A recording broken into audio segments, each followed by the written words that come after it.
Apple একটি সাধারণ ফল, কিন্তু এর ভেতর লুকিয়ে আছে অসাধারণ স্বাস্থ্যগুণ। প্রতিদিন একটি আপেল শরীরকে দিতে পারে বহু উপকার।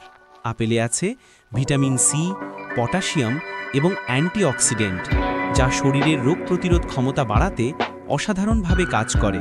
আপেলের প্রাকৃতিক ফাইবার হজম শক্তি বাড়ায়, কোষ্ঠকাঠিন্য দূর করে এবং আমাদের অন্ত্রকে রাখে আরও সুস্থ ও পরিষ্কার।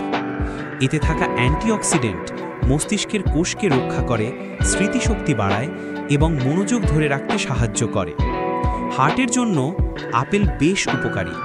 এটি কোলেস্টেরল কমায়, রক্তচাপ নিয়ন্ত্রণে রাখে এবং হৃৎপিণ্ডকে রাখে শক্তিশালী। আপেল রক্তে অতিরিক্ত গ্লুকোজ জমতে দেয় না, তাই ডায়াবেটিস নিয়ন্ত্রণেও আপেল একটি ভালো খাবার। যারা ওজন কমাতে চান তাদের জন্য আপেল দারুণ একটি স্ন্যাক্স। কম ক্যালোরি, বেশি ফাইবার, দীর্ঘ সময় পেট ভরা রাখে। সুতরাং প্রতিদিন একটি আপেল শরীরকে দেয় শক্তি, রোগ প্রতিরোধ বাড়ায় এবং আপনাকে রাখে আরও স্বাস্থ্যবান। আপেল খাও, সুস্থ থাকো।